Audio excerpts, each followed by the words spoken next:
안녕하세요. 마가서원입니다. 오늘은 참진당에서 배워요. 이로써 마가서원을 한번 다 둘러보셨는데요. 언젠가 준비가 되는 대로 서원의 전체적인 풍경을 보며 건물들의 구조가 상징하는 영적 의미도 함께 나누어 보고 싶습니다. 오늘 계신 참진당은 성경의 인물들을 만나보는 곳입니다. 인물 열전이라고나 할까요? 거대한 역사의 수레바퀴 아래서 개인사를 써내려간 사람들의 인생사가 말씀 안에는 빼곡히 들어가 있는데요. 저는 성경이 사상이나 철학 같은 이론서가 아니라 다양한 인물들의 생생한 삶의 이야기로 채워져 있다는 것이 참 좋습니다. 그것 자체로 하나님이 우리와 함께하고 계시다는 임마누엘의 상징처럼 보여서요.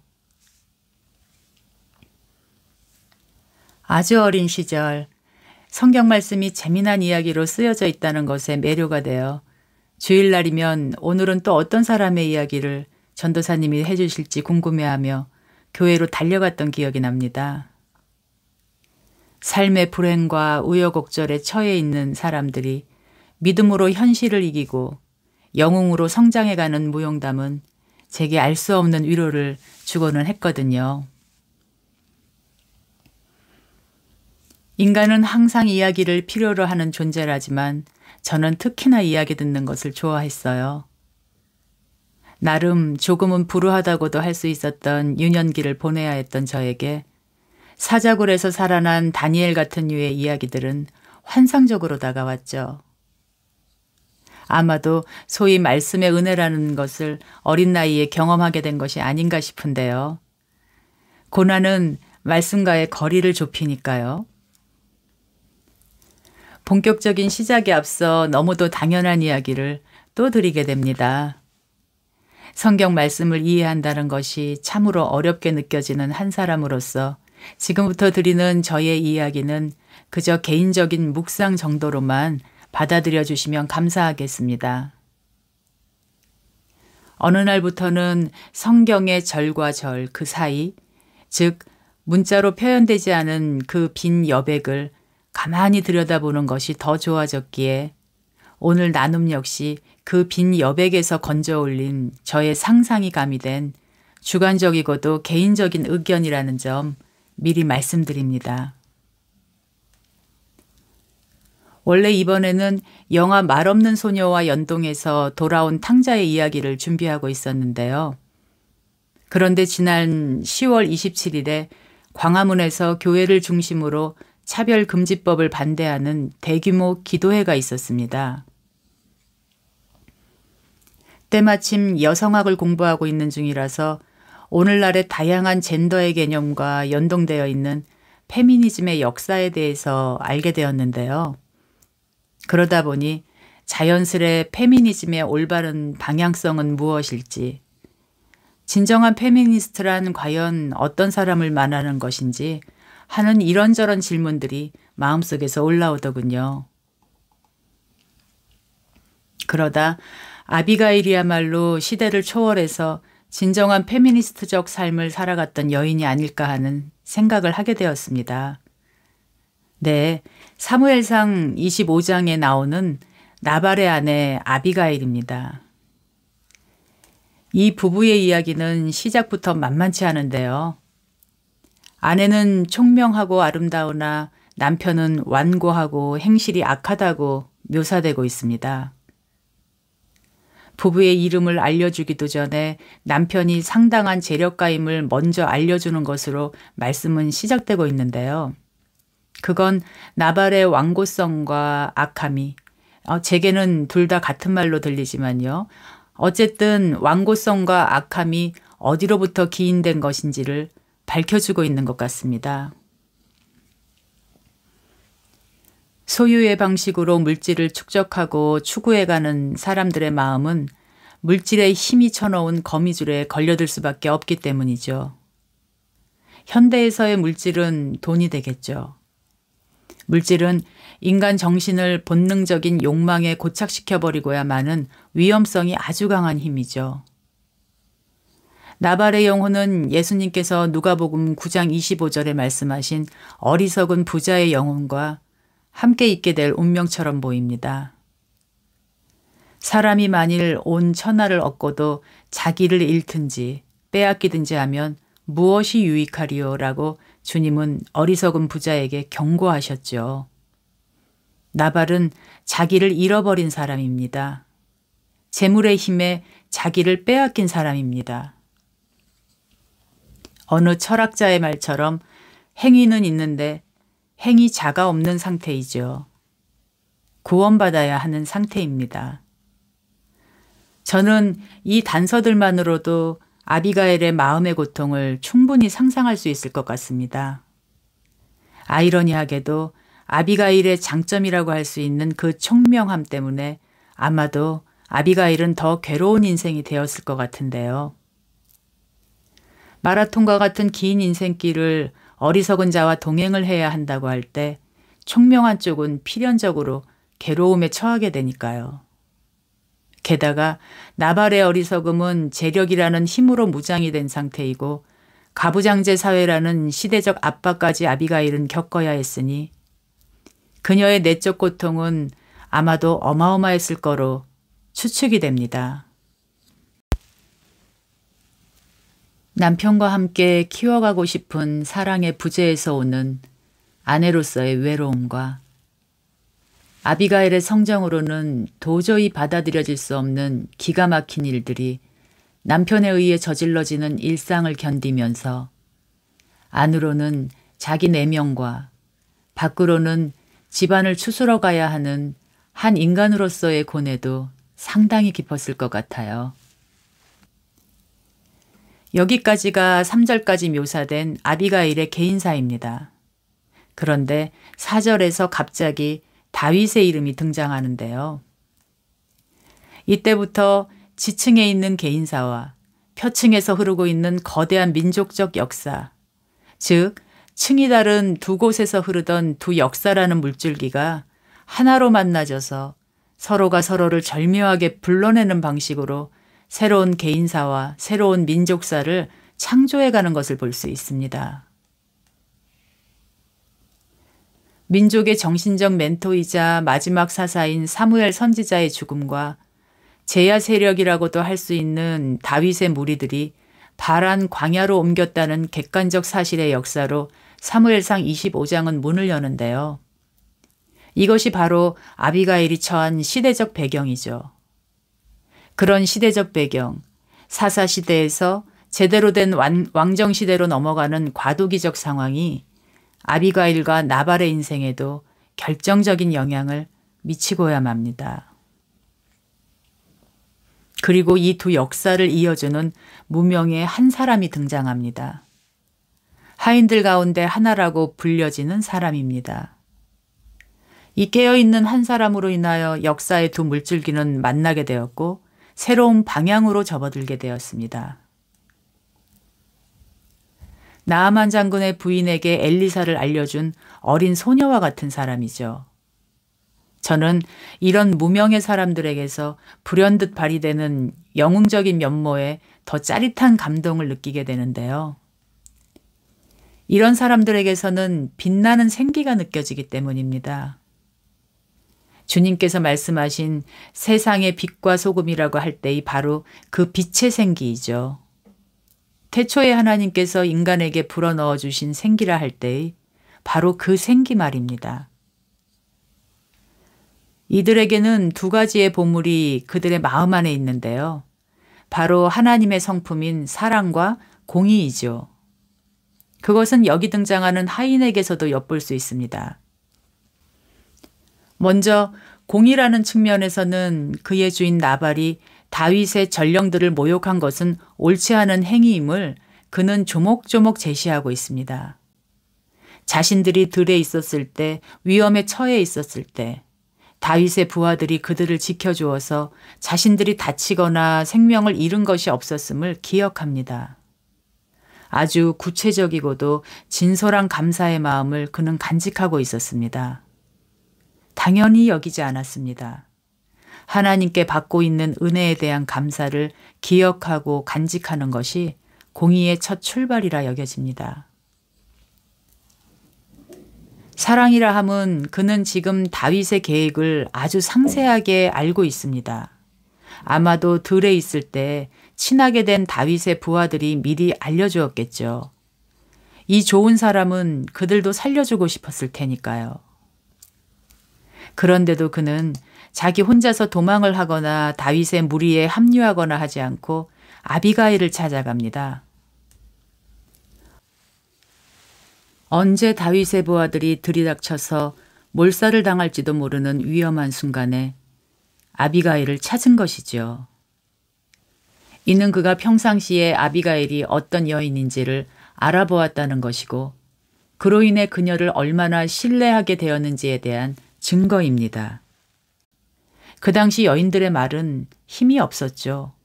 더욱이 지금은 다윗이 아주 경노한 상황입니다. 일이 어떻게 전개될지 모르는 다급하고도 극단적인 상황에서 그는 선택을 한 것이죠. 아비가일이라면 이 일을 해결할 수 있을 것이라는 믿음의 문을 여는 쪽으로요. 알아본다는 것은 이렇게 구원의 시작입니다. 그런 의미에서 우리가 누군가를 알아본다는 것은 참으로 중요하죠. 바리새인들과 사두개인 대제사장들은 예수님을 몰라봤죠. 예수님의 백그라운드가 세상적 기준으로는 내세울 것이 하나도 없었기 때문입니다. 이들은 계급적 편견에 사로잡혀 있습니다. 종교적 고정관념에 갇혀 있죠. 그러나 하인은 그 당시에 만연하던 여성에 대한 차별적인 인습과 사회적 통념에 갇혀 있지 않았습니다. 아비가일을 아비가일 그 자체로 알아보고 있습니다. 이 알아봄이 자신뿐 아니라 아비가일도 살리고 온 집안의 사람들을 살려냅니다. 무엇보다 다윗을 무모한 계획에서 돌이키게 함으로써 하나님 나라를 예표하는 예언적 삶이 다윗에게 구현되는 것을 돕게 되죠. 모두의 구원의 문을 연 것이죠. 오늘날 여성들이 누리는 자유와 평등은 지난한 역사를 헤쳐나온 여성들의 노력뿐 아니라 보이지 않는 평범한 곳에서 이런 깨어있는 보통의 남자들의 역할 또한 면면이 이어져 왔음을 저는 말씀 속에서 확인합니다. 고정관념과 문화적 인습과 편견이 깨지지 않고는 인간은 절대로 자신이 살고 있는 시대를 뛰어넘는 영적인 눈과 귀를 가질 수 없습니다. 하나님 나라의 역사는 이런 깨어있는 사람들에 의해 변화를 맞이합니다. 아비가일은 갈등하거나 지체하지 않습니다.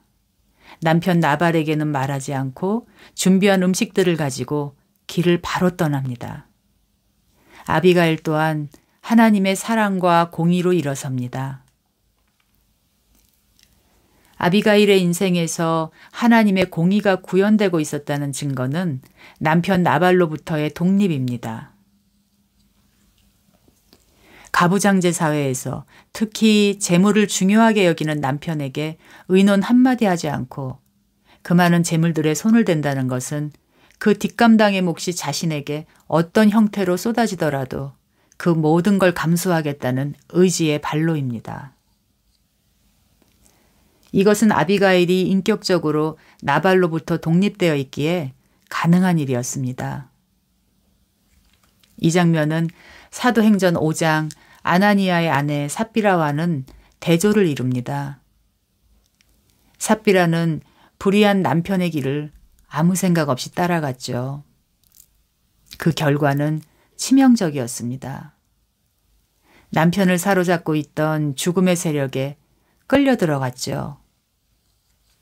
그녀는 자기 영혼을 잃어버리고 빼앗긴 채 남편의 인격과 한 덩어리가 되고 말았습니다. 그녀는 보이지 않는 하나님의 말씀보다 보이는 남편을 더 의지한 것입니다. 그녀는 교회 공동체에는 속했으나 불행하게도 명목상의 크리스천이었습니다. 하나님의 사람은 가족을 온전히 사랑하기 위해서라도 가족을 뛰어넘어야 합니다. 행복한 가족이건 불행한 가족이건 나를 향한 하나님의 부르심은 결국 아브라함의 모리아산에 있으니까요. 주의 영으로 거듭나지 않은 가족 사랑은 거짓된 자아의 확장일 뿐입니다. 가족을 넘어서지 않고는 하나님의 공의를 온전히 따라갈 수 없습니다. 가족으로부터의 인격적 독립을 이루지 못하면 하나님과의 인격적인 관계가 성장해 갈 수 없기 때문입니다. 또한 아비가일의 사랑은 역사를 주관하시는 하나님의 뜻을 존중합니다. 당시 주류 세력인 사울과 비주류 세력인 다윗과의 긴장 관계를 아비가일은 상세히 알고 있었습니다. 그리고 하나님 여호와께서 미리 예언하신 대로 다윗을 이스라엘의 지도자로 세울 것을 믿고 있었습니다. 비록 지금 다윗의 처지가 초라하게 광야를 헤매야만 하는 신세이지만 다윗이 누구인지를, 그가 어떤 사람인지를 아비가일 또한 알아본 것이죠. 아비가일은 여성이 독립적일 수 없는 시대를 뛰어넘어 독립적인 정신을 가진 여인이었기에 남편 나발에 대한 그녀의 묘사는 냉혹하리만큼 객관적입니다. 어쨌든 진정으로 남편을 도우려면 판단은 제대로 해야 하는 거니까요.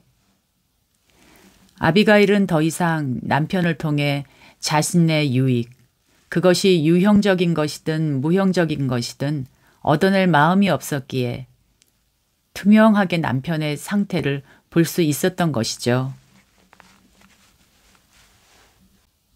자기 분화와 독립과 연합을 온전히 이룬 것이죠. 온전한 독립을 이루었기에 온전한 연합도 가능해진 것입니다. 그랬기에 오히려 아비가일은 나발의 죄악을 기꺼이 자신의 것으로 돌리며 얼굴이 땅에 닿도록 엎드릴 수 있는 내면적 힘을 키워올 수 있었던 것이죠. 나발이 저지른 수치스러운 일을 기꺼이 부부의 의리로서 뒷감당하고 있습니다. 하나된 부부로서의 책임을 다합니다. 어떻게 그럴 수 있었을까요? 나발을 보면 전형적인 나르시시스트 같습니다. 그런 나발을 곁에 두고 참아내기란 결코 쉽지 않았을 텐데요. 악은 본질적으로 생명을 파괴하는 실제적인 힘이기 때문이죠. 아비가일의 총명함조차 나발의 변하지 않는 이런 완고함 앞에서는 아무 소용이 없었죠. 그야말로 속수무책, 무용지물입니다. 절대 무력과 무능을 아비가일은 뼈저리게 느꼈을 겁니다. 자신이 소유하고 있었던 강한 것들이 무용해졌기에 영적으로 생에 대한 주도권 포기, 즉 자기 포기가 일어납니다. 이 상태에서 하늘의 하나님을 바랄 때 그 약해지고 깨어진 자아의 틈 사이로 하나님의 강함이 들어옵니다. 자아의 강함이 약함이 되는 만큼 꼭 그만큼 영혼 안에서 약하게 계셨던 하나님의 영이 강하게 되는 신비를 아비가일은 맛보게 됩니다. 비로소 악을 이기는 진정한 강함이 어디로부터 오는지를 아비가일은 알게 된 것이죠. 이스라엘의 하나님이 나의 하나님이 되어가는 여정이었죠. 그리고 하나님의 강함이 주는 여유로 인해 아비가일은 자신의 전 인생을 이제 통합적인 시선으로 바라보게 되었습니다.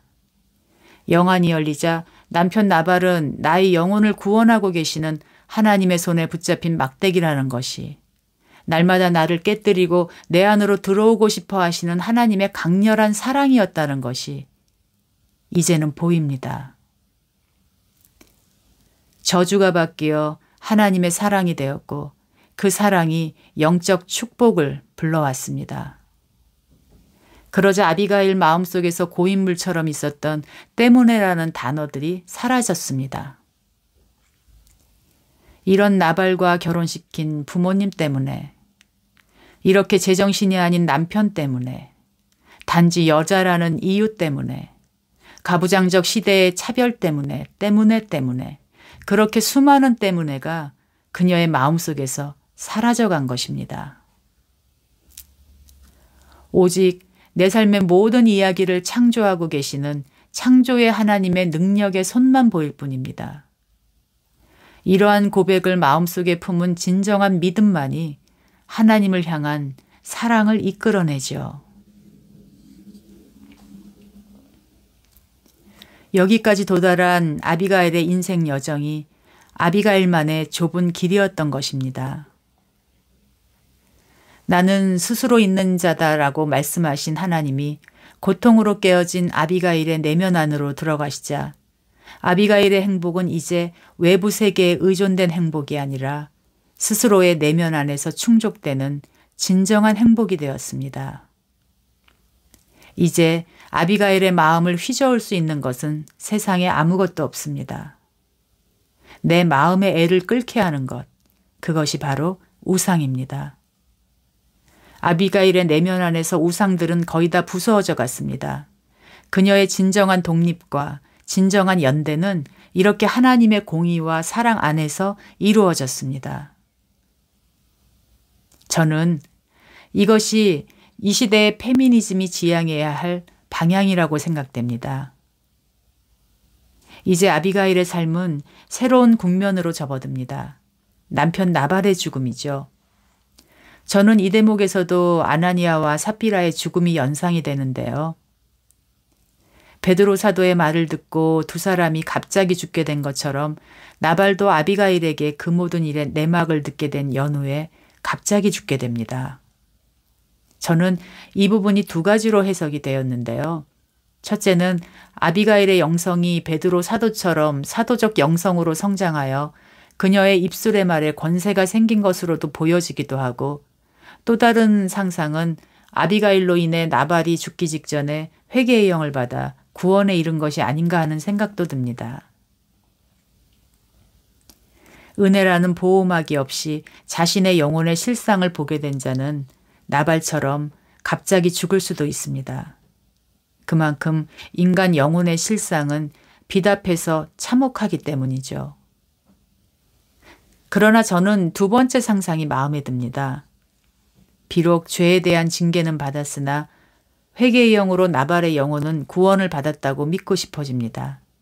왜냐하면 그동안 나발을 위해서 흘린 아비가일의 눈물의 기도에 대한 하나님의 긍휼하심이 있었다고 믿는 것이 우리에게 더 소망적인 그림이니까요. 이제 나발의 죽음으로 아비가일은 다윗의 아내가 됩니다. 사무엘상 25장의 이야기는 여기서 끝을 맺고 있죠. 이 대목은 얼핏 보면 마치 신데렐라의 이야기와도 같은 낭만성이 느껴집니다. 고생하던 신데렐라가 드디어 왕자를 만나 사랑에 빠져 결혼하게 된 이야기 같죠. 그 당시 여인들에게 다윗은 최고의 전설이었습니다.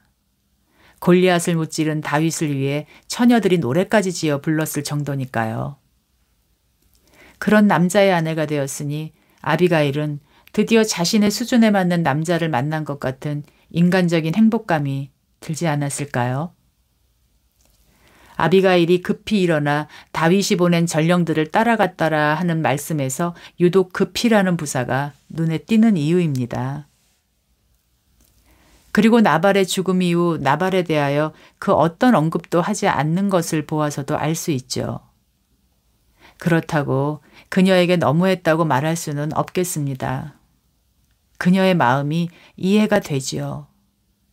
그러나 하나님은 아비가일이 그 정도의 수준에 머무는 것을 허락지 않으십니다. 그녀의 영혼을 너무도 사랑하시는 하나님은 그녀의 조상들이 가나안 땅에서 이방 족속들을 내몰았듯이 아비가일의 내면 안에 아직 살아남아 있는 세속적인 우상들을 다 내모르셔야 했습니다. 이제 아비가일은 끊임없이 세포분열을 해야 하는 청년기의 총명함을 넘어서 세포분열을 다 맞춰가는 원숙한 지혜의 경지로 들어섭니다. 참된 겸손의 경지로 들어 올려집니다. 더 깊은 고통의 경지를 통해서요. 바로 다윗과 밧세바의 사건이 그녀를 기다리고 있습니다. 인류사에 유명한 명대사가 있죠. 브루투스, 너 맞아. 뭐든지 낙차의 고통이 가장 센 법입니다. 나발이야 처음부터 나발이었으니 낙차를 겪을 일도 없었겠죠. 그러나 하나님의 사람 다윗, 그 의인이 무너지는 것을 옆에서 지켜봐야 하는 고통은 차원이 다른 고통입니다. 여자로서의 질투가 아닙니다.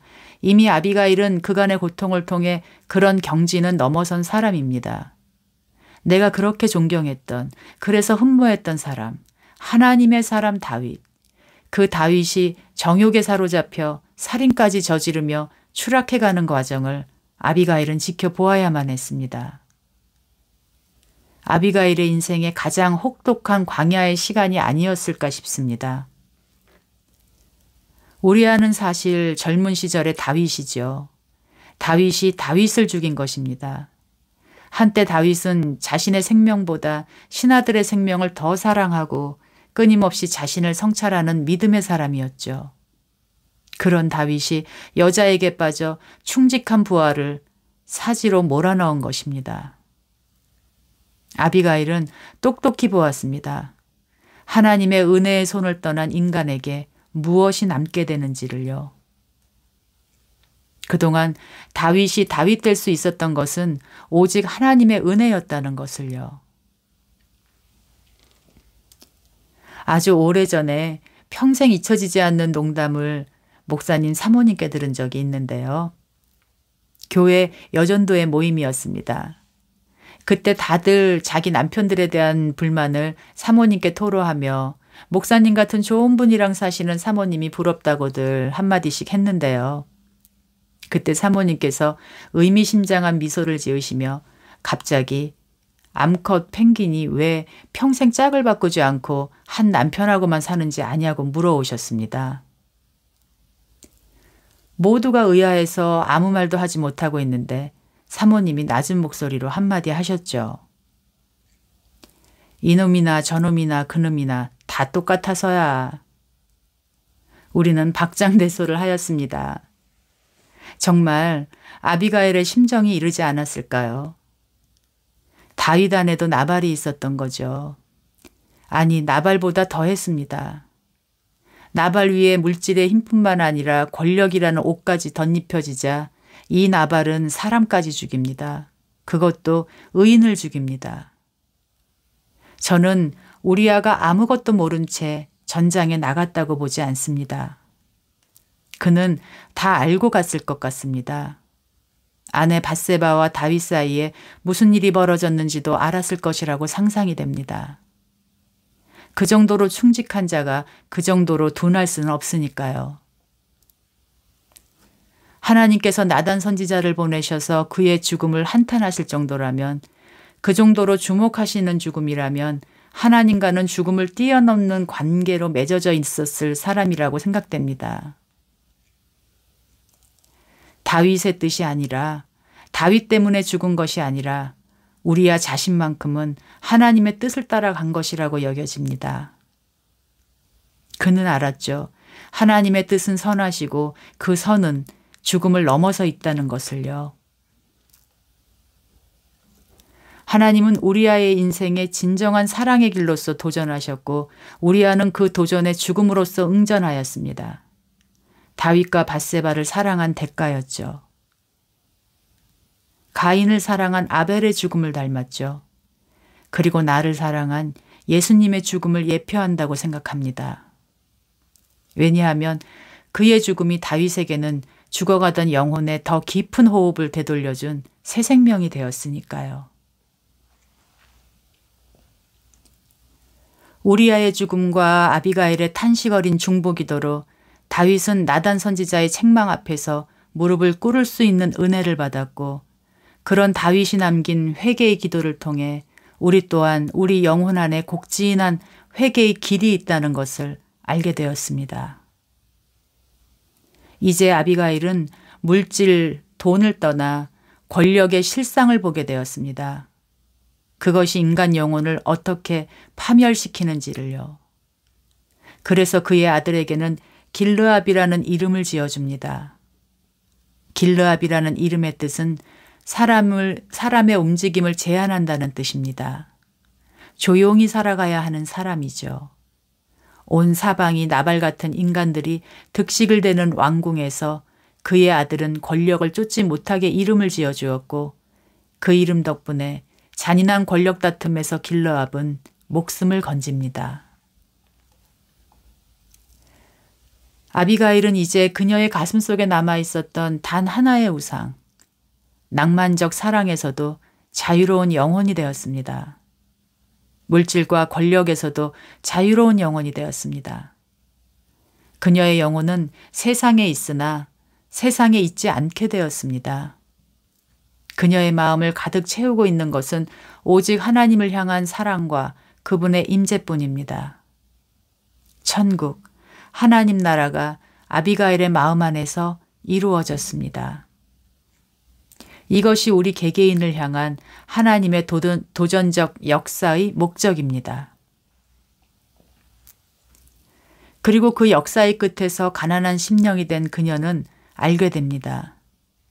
자신 안에도 나발이 숨어 있었다는 것을요. 아마도 저는 이 시점이야말로 아비가일이 나발을 진정으로 남편으로서 받아들인 시점이 아닌가 싶습니다.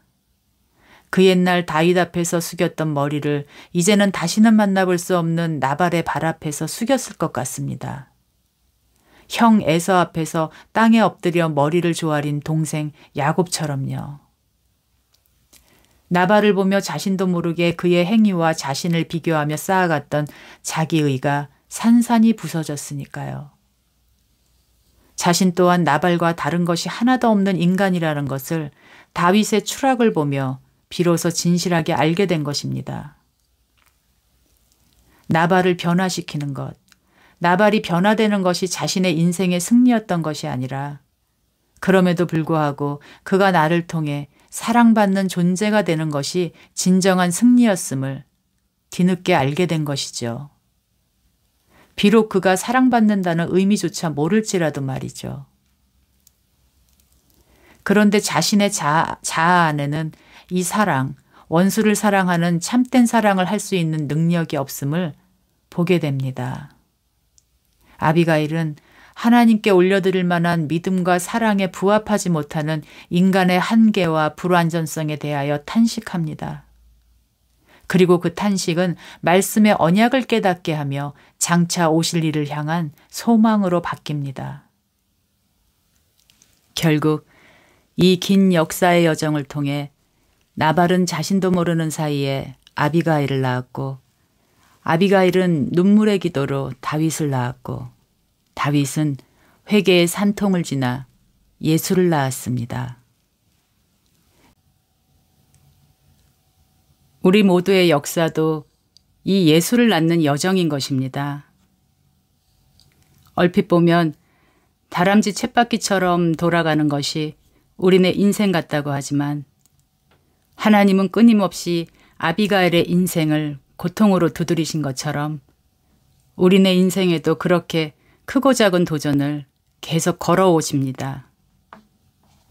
역사학자 토인비는 말합니다. 인류 문명은 이런 도전과 응전의 역사라고요.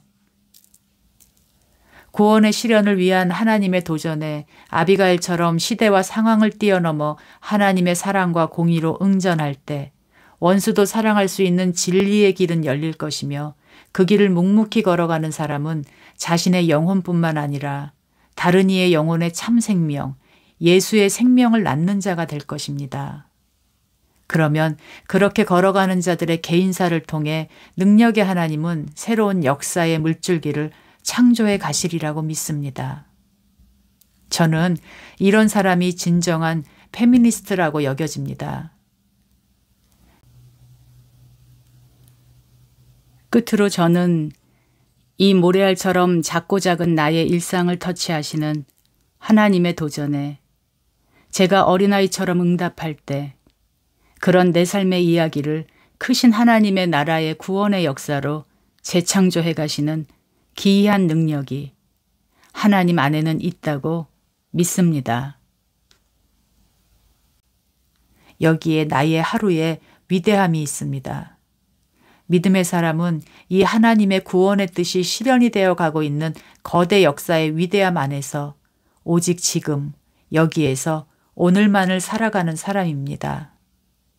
왜냐하면 아비가일의 하나님이 나의 하나님이시기 때문입니다. 오늘도 긴 이야기 들어주셔서 감사합니다. 환절기에 건강 유의하시고요. 그럼 다음에 또 뵙겠습니다.